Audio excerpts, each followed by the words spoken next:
Olá!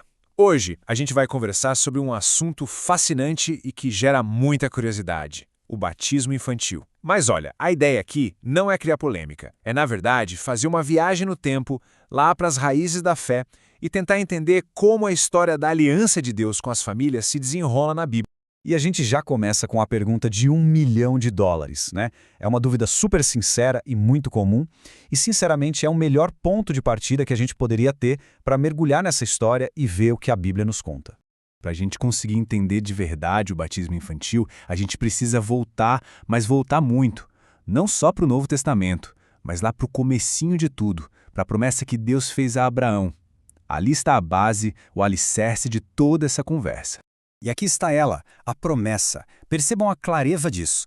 Desde o começo, a aliança de Deus nunca foi só com uma pessoa. Ela já nasceu, por assim dizer, multigeracional. Ela incluía os crentes e, por uma ordem direta de Deus, os seus filhos também. Então vamos analisar essa estrutura passo a passo. Primeiro, a aliança era perpétua, ou seja, para passar de geração em geração. Segundo, e isso é crucial, os filhos estavam incluídos desde o início. E terceiro, para marcar essa promessa, existia um sinal visível, a circuncisão. E aqui vem o ponto-chave.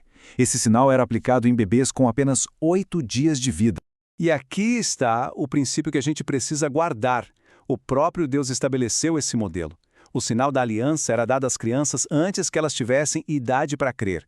O sinal era aplicado com base na fé dos pais, incluindo aquela criança na comunidade da promessa.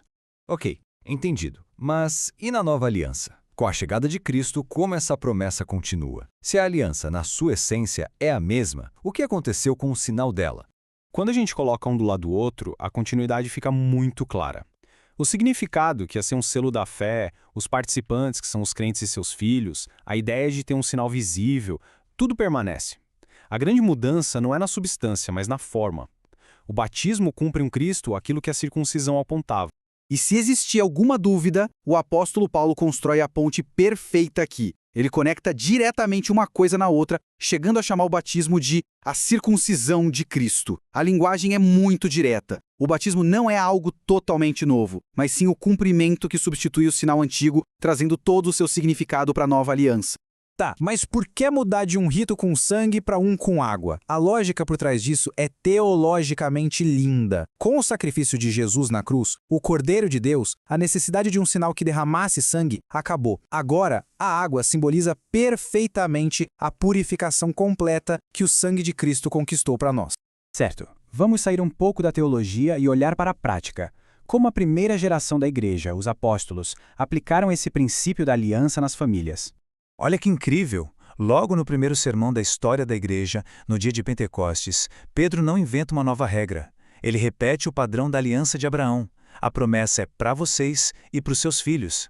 A palavra grega que ele usa, teknon, significa simplesmente descendentes, filhos, sem fazer qualquer distinção de idade. E para a gente entender os próximos exemplos, precisamos conhecer uma palavrinha grega, oikos. Quando a Bíblia fala em casa, ela geralmente usa essa palavra, que não significa só a construção, as paredes. Oikos é a unidade familiar inteira, incluindo a esposa, os filhos, os servos, todo mundo que vivia sob a autoridade daquele chefe de família. E então a gente começa a ver o princípio do oikos em ação. Lídia foi batizada, ela e a sua casa. O carcereiro de Filipos foi batizado, ele e todos os seus. Paulo diz que batizou a casa de Estéfanas. O padrão é muito consistente. Quando o chefe da família entra na aliança, toda a sua casa recebe o sinal dessa aliança. Paulo ainda vai além. Ele dá um status especial para os filhos de quem crê. Ele os chama de santos, que no original significa separados para Deus. Isso mostra que eles não eram vistos como gente de fora da comunidade da fé, mas como parte dela. E a lógica é simples. Se eles já têm o status de membros, eles também têm o direito de receber o sinal de que são membros. E essa prática não foi uma invenção da Idade Média. A história confirma que ela continuou. Já no século II, Irineu, que foi aluno de um discípulo direto do apóstolo João, fala sobre isso. No século III, Orígenes diz que essa era uma tradição que a igreja recebeu dos próprios apóstolos. E claro, séculos depois, os reformadores como Calvino defenderam essa prática com unhas e dentes, usando exatamente esses argumentos bíblicos. Bom, agora a gente pode voltar para aquela primeira pergunta sobre a fé. Com toda essa base, vamos ver como a estrutura da aliança nos dá uma resposta bem sólida para essa questão.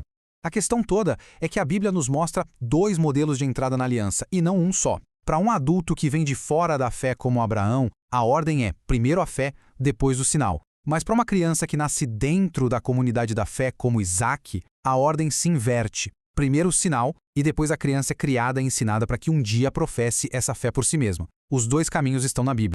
Agora, vamos pensar um pouco. Excluir as crianças que por quase 2000 anos faziam parte da aliança seria uma mudança gigantesca. Imagina a confusão, as discussões que isso ia gerar na igreja primitiva. O fato da gente não encontrar nenhum debate sobre isso no Novo Testamento é um silêncio que fala muito alto. Ele sugere que a prática simplesmente continua. No fim das contas, toda essa teologia nos leva a uma imagem muito poderosa da graça de Deus. Nessa perspectiva, o batismo de uma criança é um outdoor gigante que diz: a salvação começa com Deus vindo até nós, nos amando e nos alcançando, muito antes da gente conseguir responder ou até mesmo procurar por Ele. Se a gente pudesse resumir tudo em uma única frase, seria esta: o batismo não é, em primeiro lugar, um selo da nossa fé ou da nossa decisão. Ele é o selo da promessa de Deus para nós e para os nossos filhos. É Deus colocando a sua marca em uma família. E a gente termina com essa reflexão. Se é verdade que a graça de Deus é tão proativa, que ela nos alcança antes de qualquer mérito nosso, antes mesmo da nossa primeira escolha consciente, o que isso significa? Como isso muda a forma como a gente enxerga Deus, a nós mesmos e as nossas famílias? Como isso muda tudo?